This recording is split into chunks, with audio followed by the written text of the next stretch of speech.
Hi there, everyone. How are you today? My name is Sarah Hunstead, and today we are talking about chickenpox.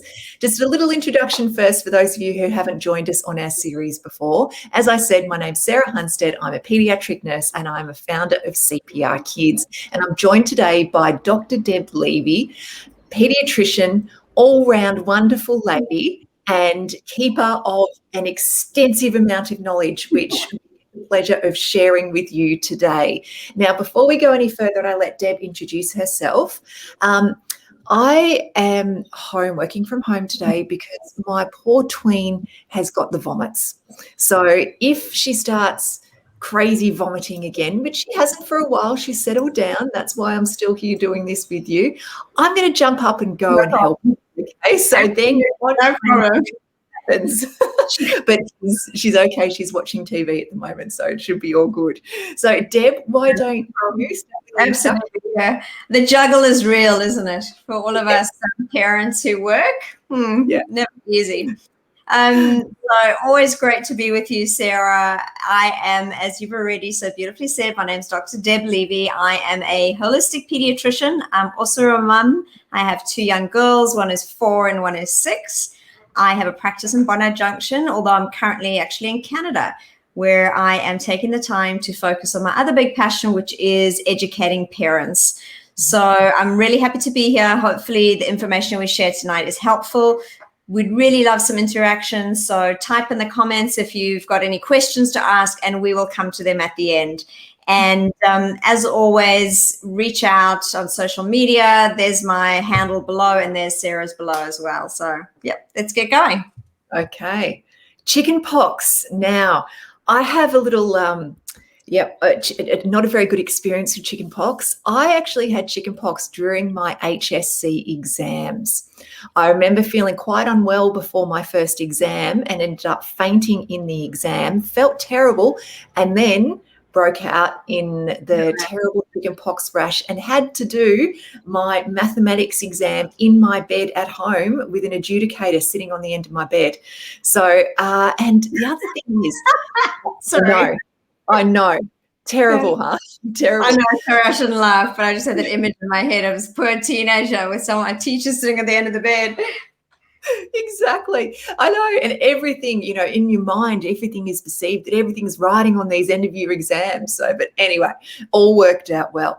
But the one thing that I can't wait for you to answer today, Deb, well, not answer, but perhaps just expand on, is that when people think chickenpox and particularly the rash, I think sometimes they don't realise that you can get the lesions everywhere. Yeah. When I say everywhere, I mean everywhere.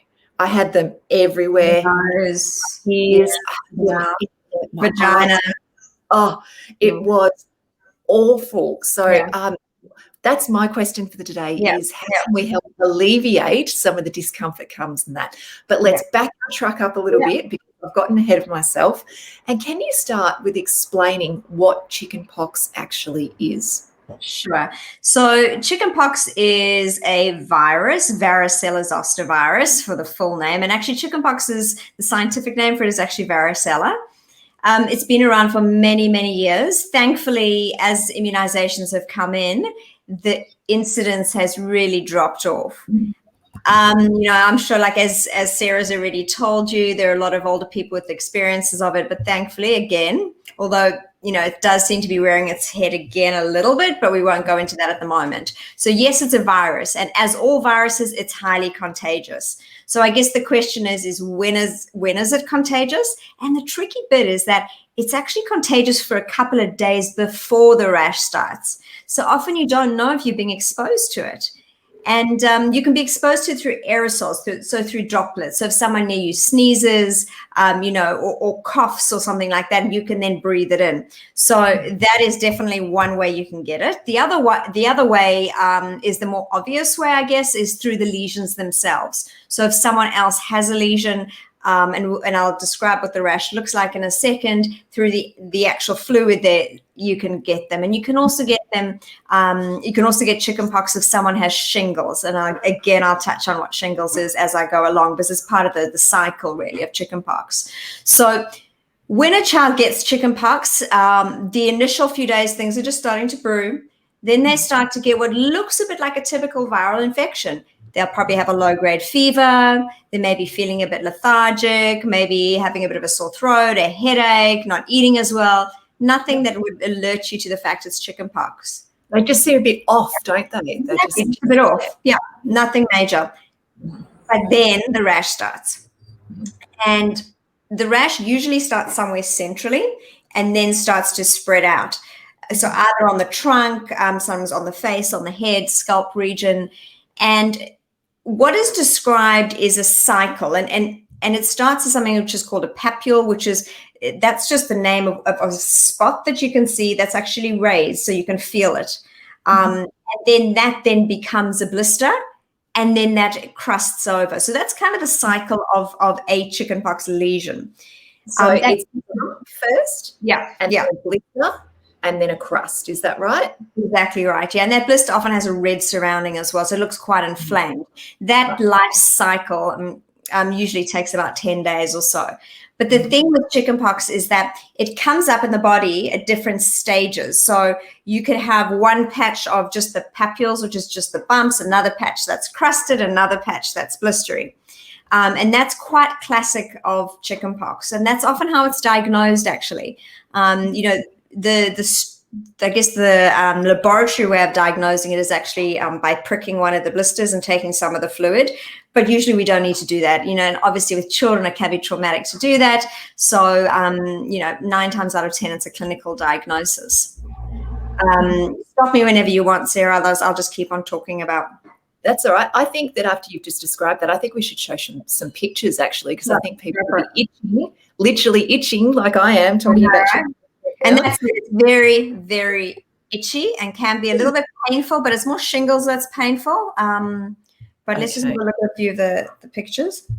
Okay, here we go. Now, here we go. So first of all, we have describe this first picture to us, Deb. What are we doing here? Oh my goodness, now I feel like I'm having in an exam. So I think what this illustrates is the different stages of them. So if you look a little bit towards the belly area, they're just the red spots. If you look a bit higher up, especially on the child's left-hand side, which is the right-hand side when you're looking at the screen, I believe, you'll see that one crusted lesion. Exactly. Thank you, Sarah.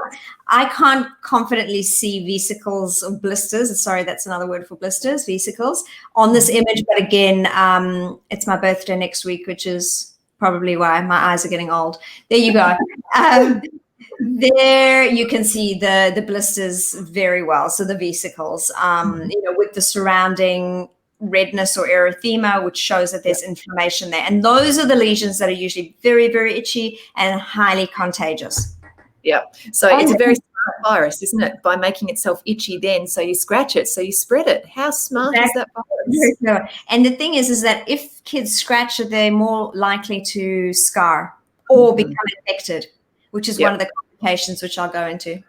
Yeah, absolutely. And then we've also got this picture on dark skin with the big lesions there as well that someone crossed it through there. So, yeah, you can see that. I guess what I take away from these pictures more than anything is the fact that it just can be everywhere. I mean, it doesn't necessarily have to be, though, does it? Yeah. Can you just have a couple of lesions? Absolutely. So there's a big range of the clinical presentation of chickenpox. So I guess the more common is the milder, because thankfully most children have been vaccinated, and that does cause you to have a less mild disease. It doesn't always protect you 100% from getting it, but it does mean you're unlikely to get a serious version or a complication of it. So the mild version is that viral picture that I painted, plus a couple of the spots. And yes, they're itchy, and it still goes through the same process, and then that's that. It can become a lot more extensive, and the population groups that we worry about are those that are immunocompromised. So the very young and the older, and then also the children who are undergoing chemotherapy, cancer treatment, or any other medication, obviously that small group. Adults are obviously more susceptible as well, but I won't talk about that now. The other group is also children who have underlying eczema, especially if the eczema is on the moderate to severe side. If they get chickenpox, it can actually affect them quite badly. And those children will often qualify for a course of something called acyclovir, which is an antiviral drug, which, as I said, is only kept for a few select groups of patients. It's not widely used because it's not widely needed. And considering it's usually a mild disease that children recover very well from. All right. And what you were saying, Sarah, is that it can go everywhere. So if it becomes extensive all over the body, it can go in every orifice. So that includes vaginas, that includes noses, mouths, ears, everywhere, which can be incredibly distressing for all patients. Absolutely. So you've touched on the fact that it can be mild, particularly if you have had the immunisation, or it can be extensive. Say our child has been diagnosed with chickenpox. What can we do to keep them comfortable? Because if they're feeling miserable and yuck and itchy, it can be really quite awful for them. So what can we actually do at home to help them to feel better? So it's what we would call supportive treatment. There is no specific medication other than this drug, which is only used for a few cases. And so it's trying to help them with the itch. It's very hard, I'm not going to lie to you. And there are a couple of things you can try. So one simple thing is keeping the fingernails short. Yes, it doesn't stop them scratching, but hopefully that stops them de-roofing and causing scarring to those lesions. The next thing you can do is try cool compresses. So a face cloth that's, you've either kept in the fridge for a while with water, obviously, and, just dab it on the areas. You can try a lukewarm bath. And in the bath, you can actually put bicarbonate of soda. Okay. What's the other word for that? I've just had a total blank. Bicarbonate of soda is also called baking soda? Yeah. I know, depends on the country you're in. And you can also make, it doesn't have to be in the bath, that you can also just put that again on a cold compress and use that. I've never been a huge fan of calamine lotion. I don't think it works, but I'm sure that some parents are going to jump up and say, nonsense, it works, and that's fine, but that's just been my experience with it. And then antihistamines, so oral antihistamines. And in children, we kind of group it into a sedating one, which is useful for overnight, to help your child get that sleep that's being disturbed by the itch, to break that cycle, or the non-sedating ones. Which you can use during the day. Just to make a note that for antihistamines, we don't recommend them for very young children. And if they are for young children, they need to be prescribed. And that's because of some risks. So we used to be able to buy them over the counter. We no longer can in Australia. Yep, absolutely. Now, tell me as well, what about some paracetamol if they're complaining of, feeling yuck as well? Is paracetamol okay? It is. I'm personally not a big fan of paracetamol or Nurofen unless your child is feeling very distressed with it. So I always believe that a fever has a reason, and we should let it do its job. That being said, as I said, if your child is extremely distressed, a dose every now and then is totally fine. For pain. Yes, for pain and high fever if they're miserable with it. No, exactly. And that's certainly another whole topic in itself, because you will hear us say fever is not the illness, fever is a good thing. It's the body fighting infection. So, but we could go on about that for about 17 hours. Exactly. So and also knowing me, Sarah, I've got something thrown about the gut microbiome about that. So there's some evidence around that. No, excellent. So when do we need to worry? Is there something in particular that we need to look out for, complications when it comes to chickenpox? Sure. So, the three most common complications that I'd like to mention are bacterial infection of the lesions. So that would be one has been scratched, some bacteria either that's been on the skin already that naturally lives there or gets in. And sorry, that was my phone. And what happens is it becomes very, very infected. It'll become red, swollen, and also can progress to something called cellulitis. That needs antibiotics. The other possibility is pneumonia. So if your child has chickenpox, and then starts to cough a lot, starts to struggle with their breathing, their temperatures maybe are spiking up even higher or just on starting to go down, then I would definitely be revisiting your doctor. Tell them beforehand that you've got chickenpox so they can take the appropriate precautions. And then thirdly, the most serious one, which thankfully isn't very common, is something called encephalitis, which is a brain infection. So you may have heard of meningitis, which affects there's a tissue lining called the meninges that coats the brain as well as the spinal column. That's meningitis. Encephalitis is actually the brain itself. So it can have obvious consequences, and you don't want your child to get that, which is why I'm very against chickenpox parties. No, exactly. That's why the immunisation is a good thing. Exactly. Good thing. Yeah. One last question before we finish up today. And remember, if you have any questions at all, please type them in the comments below now. And so my question is, when can you send your child back to school or daycare? Right. So I will answer that question. There's one other thing that I've forgotten to mention that I said I'd come back to. Your child is eligible to go back to daycare or school when the lesions have all crusted over, every single last one, and they haven't had a fever for at least 24 hours. That's kind of the gist of it. And obviously it's a notifiable condition as well. So if you're at home with your child, it's usually a condition that gets notified. That's right. But a child has had chickenpox. Yeah, it is, isn't it? As I said, I'm like, as I'm scratching my head, I'm like, am I certain of that? No, we get the letters home from school. Yeah. And then, but you don't have to do that. That gets done for you, just to let you know. Yeah. The other thing I want to talk about just very quickly, just because people often ask me about it, is shingles. What that is, the funny thing about the varicella zoster virus is that it actually lays dormant in your body. So even though you get over it, the virus itself sits in something called ganglions, which are part of your nervous system, and they can become reactivated at any stage. Typically, it's when you're older or you become immunocompromised. And how that displays, and you may have seen it in a granny or an auntie or something like that, is it looks like chickenpox, but it's distributed in a particular way. And what I mean by that, instead of the rash being patchy all over the trunk, for example, it'll be in like almost like a band around like any part of your body, like a band around your trunk, a particular region on your face. And the region is determined by which nerve ganglion, which nerve cells the virus has been lying dormant in. And it just goes up in that area, and that is contagious too. So if someone has shingles, you should not be going near them. And it takes the same process, but that's actually normally very, very painful and can have long-lasting consequences as well. Yes. I'm just trying to think of there's something else that popped into my mind that I wanted to share. And now, of course, it's just probably gone out again.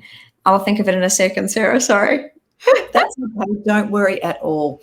And so, but while Deb is thinking of that, what I would love you to do is please tag anyone in the comments below who you think will benefit from this information too, because it isn't as prevalent as it was before. I don't think that we're all talking about chickenpox like we used to. So I think that having this good information out there is really, really important. And so we will also post in the comments below a link to fact sheet as well, so that you have that there as a resource. So that will be in the comments below too. And remember, we will be back again next week talking about another wonderful childhood infectious disease. And you will hear all about that. So make sure that you like and follow our pages so that you can get the notifications when they go up as well. So make sure that you do that. Have you remembered, Deb, what is the final thing you need to talk Clearly you haven't. We're talking about school sores or impetigo. And so I think that most people will know about those. Absolutely. Yes, I remember when my toddler accidentally scratched my nose, I ended up with impetigo all up my nose and all over the side of my face. Yeah. Sarah, you have a story for every condition. Yes, I do, because my children are feral. Oh my goodness. Oh my goodness. I don't. I know pretty much everything. I often start our CPR kids classes. We have a poster of all of these different first aid things. And I say, you know what? My kids have pretty much done everything on here apart from the procedure or get bitten by a snake. They've done everything. Goodness. Well, thank you for today, and thank you for everyone who's watching either now or the replay, and see you guys next week. Okay, see you next week. Bye. Bye.